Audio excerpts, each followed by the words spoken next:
बहुत स्वागत है आपका। मैं हूं रीनू। एमपी में 28 उम्मीदवारों के लिए अखाड़ा अब तैयार हो चुका है। उम्मीदवार ताल ठोक रहे हैं और आज से नामांकन भी शुरू हो गया है। तो वहीं 3 नवंबर को मतदान से पहले अब नेताओं के दौरे भी तेज हो गए हैं।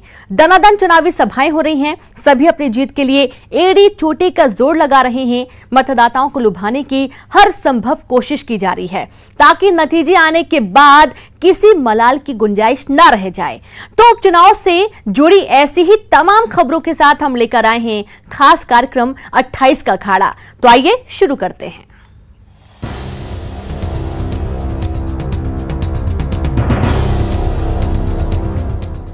एमपी की 28 सीटों और छत्तीसगढ़ की एकमात्र सीट मरवाही पर उपचुनाव के लिए आज से नामांकन की प्रक्रिया शुरू हो गई है। उम्मीदवार ऑनलाइन भी नामांकन कर सकते हैं। नामांकन की प्रक्रिया 16 अक्टूबर तक चलेगी, जबकि 17 को नामांकन पत्रों की जांच होगी और 19 अक्टूबर को दोपहर 3 बजे तक नाम वापस लिए जा सकेंगे। आपको बता दें कि 3 नवंबर को मतदान होना है, जबकि 10 नवंबर को नतीजे घोषित कर दिए जाएंगे।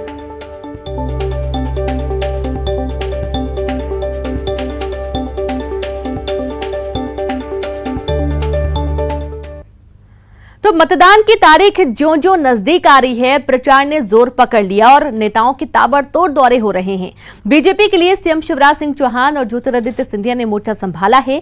सीएम शिवराज आज आगर, हाटपिपलिया और सुबासरा में मंडल सम्मेलनों को संबोधित करेंगे, तो वहीं सिंधिया मुरैना और भिंड के दौरे पर रहेंगे, जहां वह बूथ समिति के सम्मेलनों को संबोधित करेंगे। तो सीएम शिवराज सिंह चौहान ताबड़तोड़ दौरे कर रहे हैं, मंडल सम्मेलन को संबोधित करेंगे, तो वहीं ज्योतिरादित्य सिंधिया मुरैना और भिंड के दौरे पर हैं। साथ ही आगर के दौरे पर आज मुख्यमंत्री शिवराज सिंह चौहान हैं। तो तमाम जो मंडल सम्मेलन है उसको भी संबोधित करेंगे, कार्यकर्ताओं से बातचीत करेंगे और इस दौरान गजब का उत्साह देखा जा रहा है कार्यकर्ताओं में।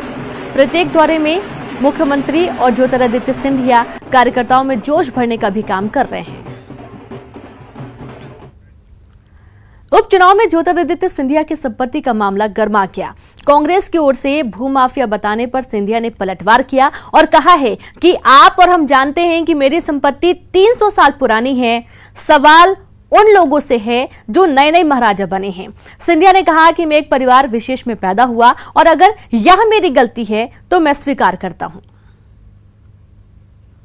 वो बार बार एक बात कहते हैं, आप पे एलिगेशन लगाते हैं, नया मामला उठा लाए कि आपने एक प्रॉपर्टी हथियार ली है, आपके परिवार पे एलिगेशन क्यों लगाते? देखो भैया, आप और हम जानते हैं ये जो संपत्ति है वो हमारी 300 साल पुरानी है। मैं तो प्रश्न उन लोगों से कर रहा हूं जो आजकल बन गए हैं महाराजा, पहले वो जवाब दें।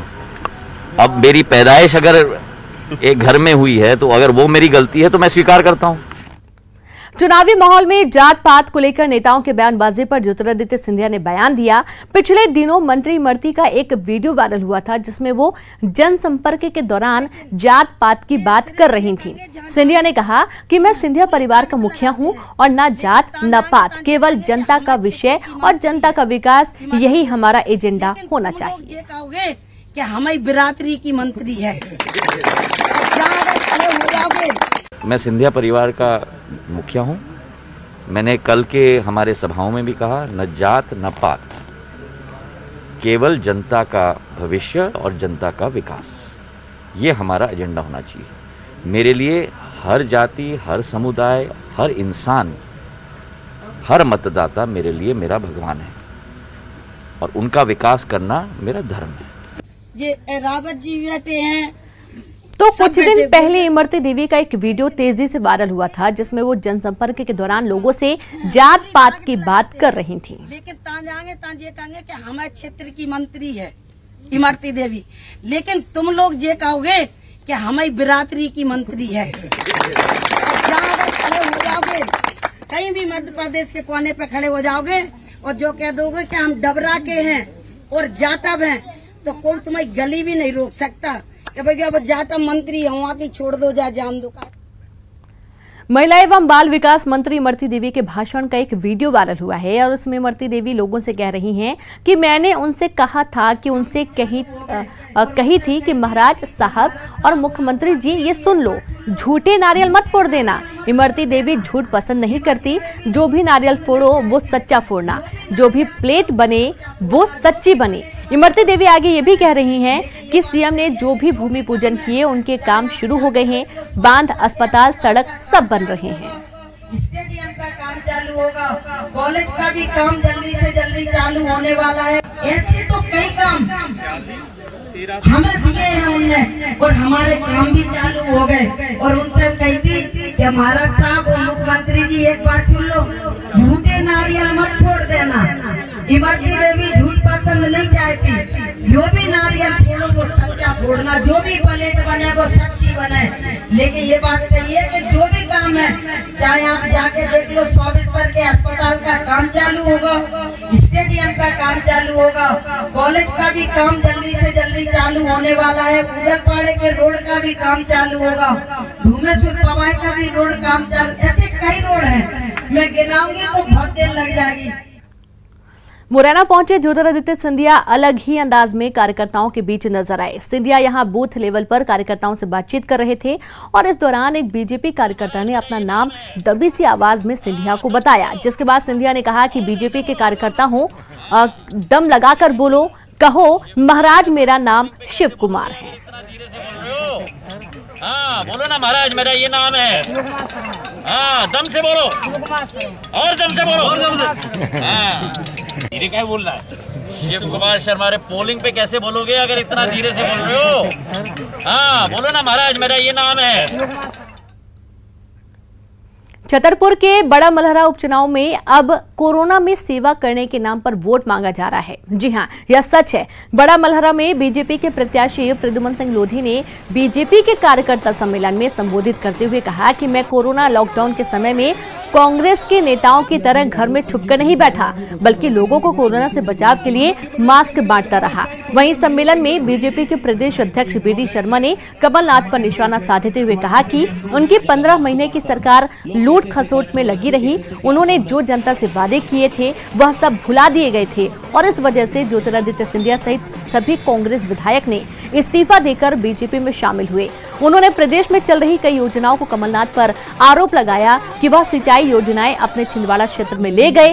बड़ा मलहरा में आए बीडी शर्मा का जगह जगह बीजेपी कार्यकर्ताओं ने स्वागत किया।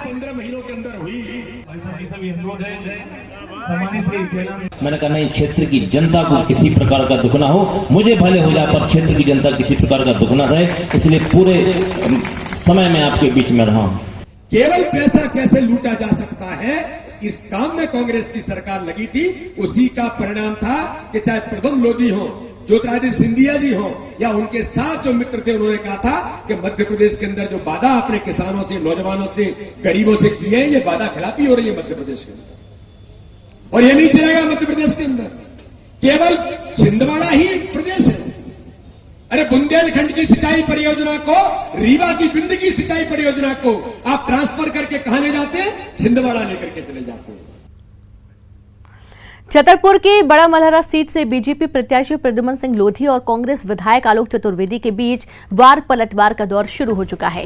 कांग्रेस विधायक आलोक चतुर्वेदी ने लोधी के जीजा पर अपने लाभ के लिए बीजेपी से सौदा करने का आरोप लगाया, तो वहीं प्रद्युमन सिंह लोधी ने कांग्रेस विधायक पर पलटवार करते हुए रेत के अवैध उत्खनन का वायरल वीडियो का हवाला दिया। बहरहाल कांग्रेस ने अपने विधायक का बचाव किया है।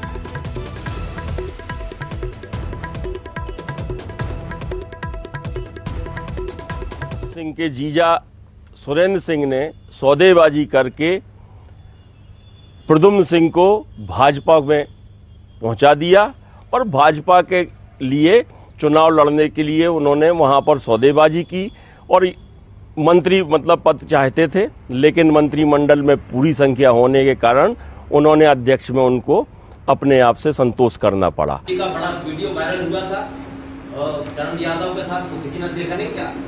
बड़ा सबूत चाहिए क्या आपको? वो ऐसा काम नहीं करते।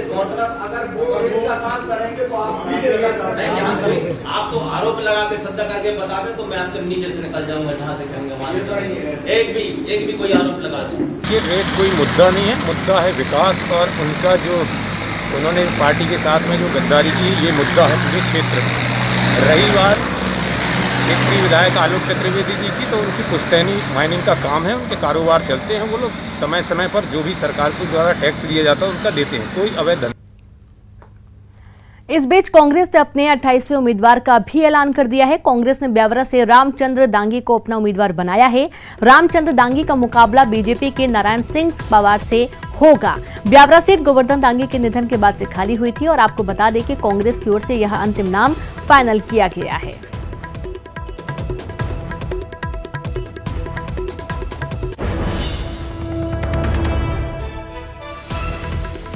तो अब ब्यावरा में कांग्रेस प्रत्याशियों के ऐलान के बाद से उपचुनाव में बीजेपी के नारायण सिंह पवार और रामचंद्र दांगी के बीच महामुकाबला होगा।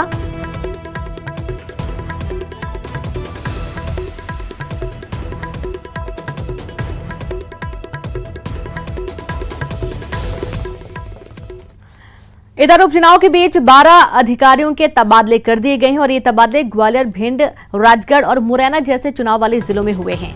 3 साल से ज्यादा समय से एक ही जगह जमे अधिकारियों को हटाया गया। राज्य प्रशासनिक सेवा के 6 संयुक्त कलेक्टर और 6 डिप्टी कलेक्टरों के तबादले कर दिए गए हैं। जैसा कि इलेक्शन कमीशन का कहना है कि जहां पर भी चुनाव है वहां पर 3 साल पहले से जितने भी बड़े अधिकारी कार्यरत हैं उनका ट्रांसफर किया जाना चाहिए और इसी आधार पर ये तबादले किए गए हैं। प्रशासनिक सर्जरी तो है ही, लेकिन ये चुनाव की मद्देनजर की गई है ताकि निष्पक्ष चुनाव हो सके। भिंड, राजगढ़, ग्वालियर और मुरैना के जिलों में ये तबादले देखे गए हैं।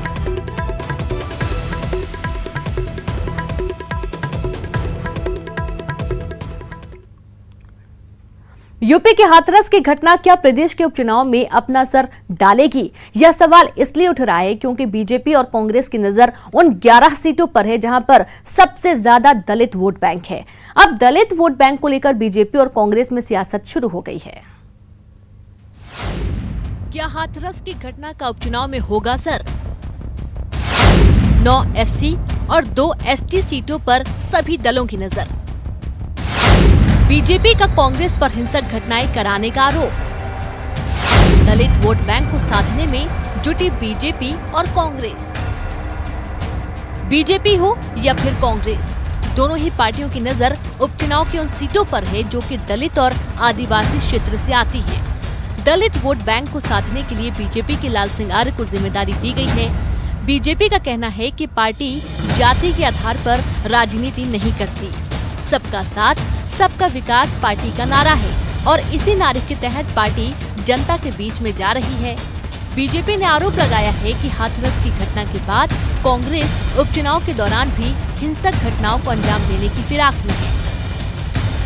तो भारतीय जनता पार्टी में जाति राजनीति का कोई स्थान नहीं है। भारतीय जनता पार्टी में हर चीज योग्यता और क्षमताओं के आधार पर की जाती है और हमारे लिए समाज के सारे वर्ग उतने ही सम्माननीय और आदरणीय हैं जितने कोई अन्य वर्ग के लोग। जहां तक कांग्रेस का विषय, तो कांग्रेस जरूर ये कुत्सित प्रयास कर रही है कि किसी भी प्रकार से मध्य प्रदेश में हिंसा की, जाति संघर्ष की, वर्ग भेद, वर्ण भेद की स्थिति निर्मित की जाए।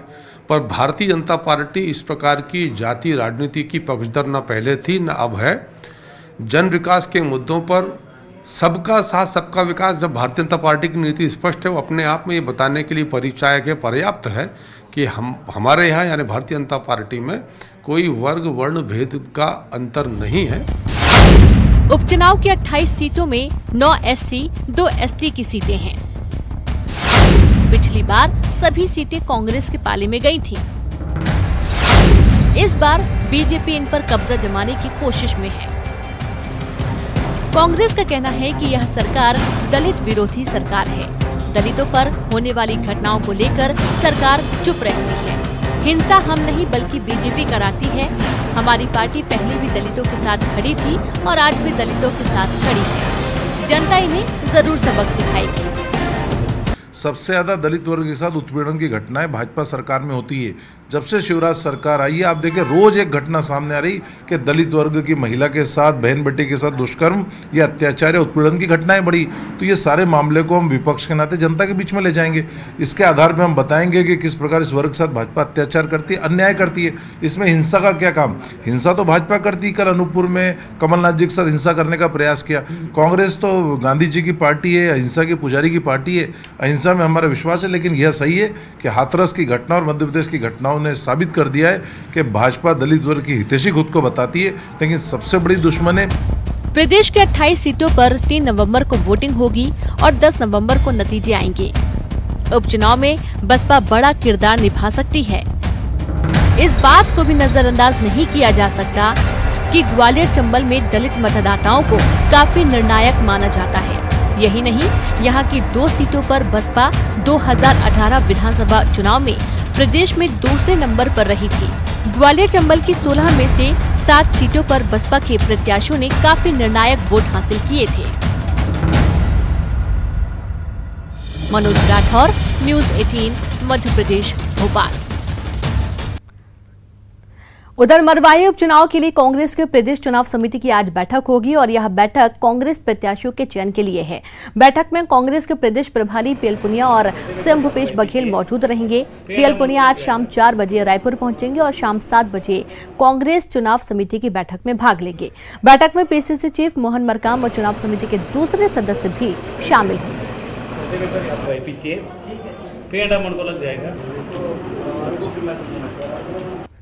ब्रेक के बाद एक बार फिर से आप सभी का स्वागत है। निर्वाचन आयोग ने मरवाही उपचुनाव को लेकर नए दिशा निर्देश जारी कर दिए हैं और नए दिशा निर्देश के अनुसार अब प्रचार सभाओं में 30 से ज्यादा स्टार प्रचारक शामिल नहीं हो पाएंगे और इससे पहले 40 स्टार प्रचारक चुनाव प्रचार कर सकते थे। तो कोरोना के मद्देनजर संख्या घटा दी गई है। पहले 40 स्टार प्रचारक होते थे जो कि चुनावी मैदान में प्रचार प्रसार करते थे अपनी प्रत्येक पार्टी के लिए, लेकिन अब ये संख्या घटाकर 30 कर दी गई है।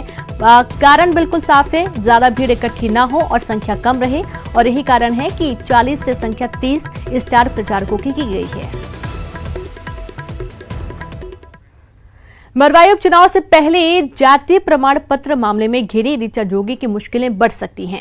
मुंगेली में छानबीन समिति के सामने पेश ऋचा जोगी के भाई ऋषभ साधु को 12 अक्टूबर को जातीय प्रमाण पत्र से जुड़े दस्तावेज पेश करने के लिए कहा गया है। छानबीन समिति ने भाई ऋषभ से भी जाति से जुड़े मूल दस्तावेज सौंपने के लिए कहा है। वहीं छानबीन समिति का नोटिस नहीं मिलने की बात को कलेक्टर ने गलत बताया। दरअसल मुंगेली राजस्व अधिकारी से 15 जुलाई को प्रमाण पत्र के लिए आवेदन किया गया था और 17 जुलाई को ऋचा को अनुसूचित जनजाति का प्रमाण पत्र जारी कर दिया गया था, जिस पर कांग्रेस विधायकों ने आपत्ति जताई थी। नंबर जो था वो मेरा ही डाला हुआ ना, क्योंकि मैं नहीं आता था हर काम करने के लिए, इसके लिए मोबाइल नहीं मिला था। मुझे सिर्फ यहाँ पे जवाब देने के लिए अधिकृत किया गया। जिला स्तरीय सत्यापन समिति ने 3 दिन का उसको समय दिया है। एक दिन रविवार है, इसलिए उनको फिर उनका अनुरोध किया तो 12 तारीख को 5 बजे तक उन्हें समय दी गई है और 5 बजे के पहले उनको अपना पक्ष रखना होगा। उसके बाद समिति फिर अपना आगे का जो निर्णय है वो तीनों जगह यही पता लिखा है। तो जो हमारे सत्यापन समिति है, इसी कारण उन्होंने जहाँ पता लिखा था वहाँ पर उन्होंने तामील कराया है। तो इसमें यह कहना बिल्कुल गलत है या फिर उचित नहीं है कि हमको नहीं मिला।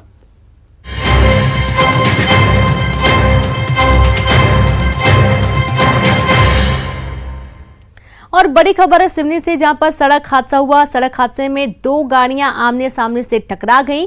2 लोगों की मौके पर ही मौत हो गई है। 5 लोग गंभीर रूप से घायल हैं। घायलों को लखनादौन अस्पताल भर्ती किया गया है। बाइक सवार को बचाने में यह हादसा हुआ है और पुलिस की लापरवाही भी इस दौरान सामने आई।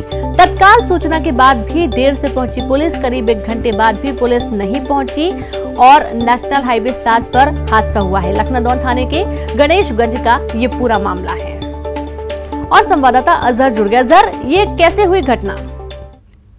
देखिए रेणु, अभी कुछ देर पहले का ही हादसा है। लखनऊ थाने के अंदर एक गणेशगंज गांव आता है, जहाँ से 4 लेन रोड गुजरती है। उसी दौरान जहाँ से बाइक सवार गुजर रहा था, तभी बाइक सवार को स्कॉर्पियो वाहन ने बचाने का प्रयास किया, तभी वह सामने से आ रही जन स्टीलो कार से जाके वाहन टकरा गए। इस भीषण हादसे में 2 लोगों की मौके पर मौत हो गई और अन्य कारों पर जो सवार थे करीब 5 लोग से अधिक घायल हो गए, जिन्हें फिलहाल आज के लिए जिला अस्पताल और लखनऊ अस्पताल रेफर किया गया है। और फिलहाल जो भी घायल उनका इलाज जारी। लेकिन इसमें सबसे एक हैरान करने वाली बात है कि जो स्थानीय लोगों ने दुर्घटना के तत्काल बाद पुलिस को सूचना दी थी, लेकिन पुलिस और एम्बुलेंस करीब 1 घंटे बाद पहुंची, जिसके कारण जो घायल थे उनको तड़पना पड़ा। और फिलहाल इस पूरे मामले के बाद जो पुलिस है अभी मौके पर पहुंची है और जो शवों को उठाकर पीएम के लिए रवाना किया जा रहा है। जी बिल्कुल, बहुत शुक्रिया आपका तमाम जानकारी के लिए अजहर। तो अभी शवों को पीएम के लिए भेजा जा रहा है, जो घायल है उनको अस्पताल भर्ती किया गया है। बड़ा हादसा, बाइक सवार को बचाने के चक्कर में ये टक्कर हुई और इस टक्कर में कई लोग घायल हो गए हैं और 2 लोगों की मौके पर ही मौत हो गई है।